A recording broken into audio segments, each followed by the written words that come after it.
Hai, Assalamualaikum warahmatullahi wabarakatuh dan salam sejahtera. Hari ini kita akan belajar matematik tahun 6 bersama saya, Cikgu Mastura. Okey, tajuk hari ini ialah wang 5.1.1 menyatakan maksud untung dan rugi, diskaun, harga kos, harga jual, bil, invoice, rebat, aset dan liability, faedah dan cukai perkhidmatan. 5.1.2 menyelesaikan masalah harian melibatkan untung dan rugi, diskaun, harga kos, harga jual, bil, invoice, rebat, aset dan liability, faedah dan cukai perkhidmatan. Okey, ini semua kita dah belajar sebelum ni. Cuma hari ini kita akan belajar tentang aset dan liability, faedah dan juga cukai perkhidmatan. Okey, apa dia aset? Aset ialah apa yang dimiliki seperti wang tunai dan harta benda. Contoh ada di buku surat 79 buku teks anda. Apa dia contoh-contoh aset? Okey, lihat di sini contoh-contoh aset ialah simpanan ataupun pelaburan, kereta, wang tunai, rumah dan juga barang kemas.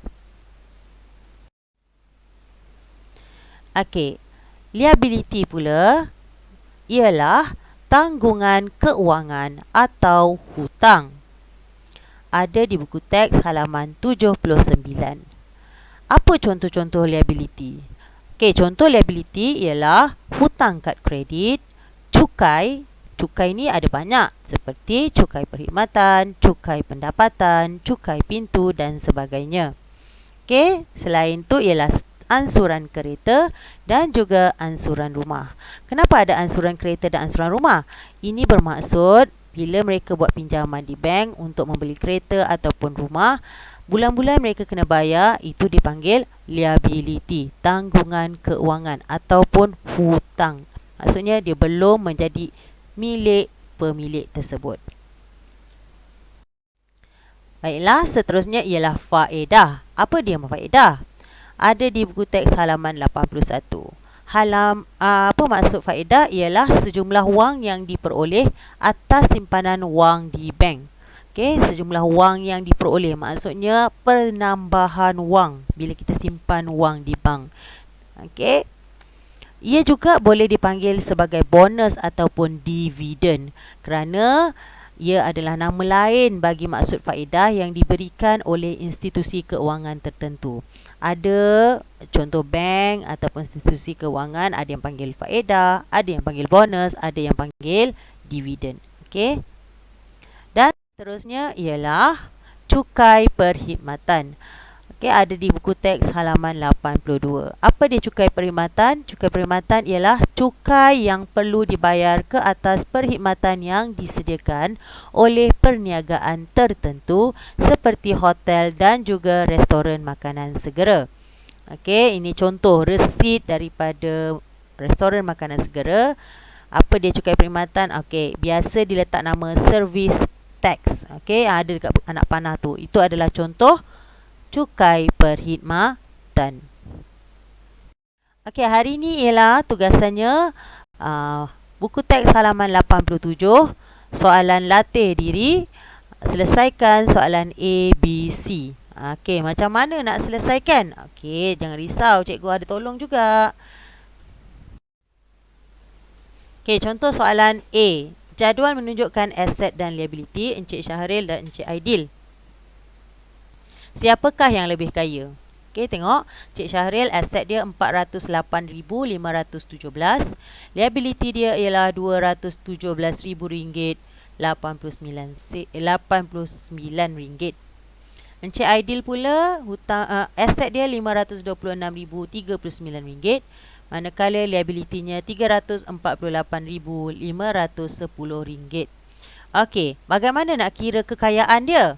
Okey, pertama kita daripada soalan ni kita tengok apa maklumat yang diberi. Okey, ini contoh macam mana nak jawab soalan ni ada di halaman 80. Okey, tengok dekat sini dibagi aset dan liability. Encik Syahril dan juga Encik Aidil Dia tanya siapa lebih kaya. Macam mana nak tahu kekayaan setiap orang? Okey, cara dia ialah aset tolak liability. Memandangkan dia ada dua orang, jadi kita binakan dua jadual, satu Encik Syahril dan satu lagi Encik Aidil. Kita tolaklah aset dengan liability. Encik Syahril, aset dia 408,517 tolak dengan 217,089. Okey, kita nampak dia punya aset ialah 191,428. Dia punya kekayaan. Manakala Encik Syahril pula, Encik Aidil pula ialah aset dia 526,039 tolak dengan liability 348,510. Okey, kita dapat 177,529. Daripada jawapan tersebut, yang mana lebih banyak? Ya, Encik Syahril. Jadi, yang lebih kaya ialah Encik Syahril. Soalan kedua. Puan Suryati melabur RM50,000 dalam satu skim amanah. Selepas setahun, dia menerima dividen sebanyak 4.5%. Kira nilai dividen itu. Okey, kita gariskan maklumat. Contoh ni ada di muka surat 81. Gariskan maklumat. Yang pertama, dia melabur RM50,000. Tempoh dia selama setahun. Dan dividen dia sebanyak 4.5%. Dia nak cari nilai dividen. Okey, nilai dividen dikira sama dengan pelaburan darab dividen darab dengan tempoh. Pelaburan ialah RM50,000, dividen 4.5% dan tempoh dia setahun darab 1. Jadi kita buatkan ayat matematik dia. RM50,000 darab 4.5% darab 1.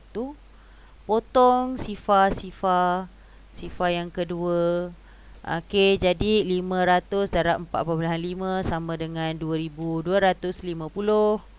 Kemudian dapat jawapan RM2,250. Soalan ketiga. Harga satu set makanan seperti di sebelah ialah RM12.90. Cukai perkhidmatan yang perlu dibayar ialah 6%.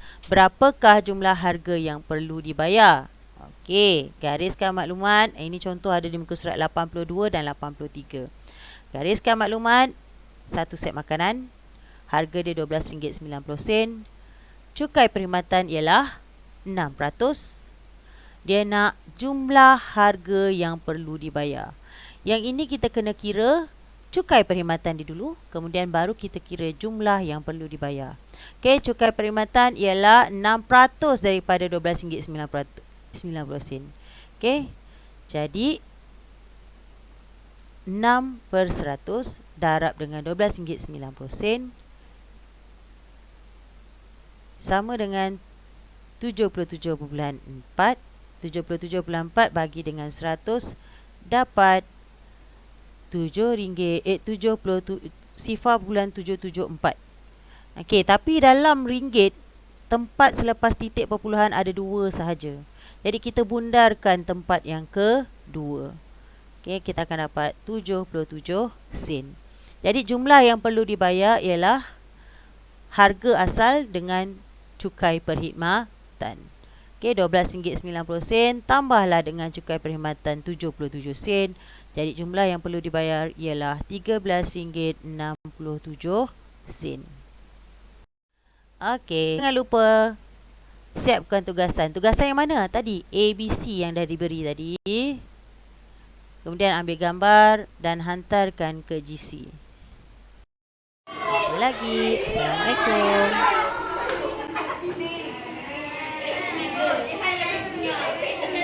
Okay, juga selamat Hari Raya.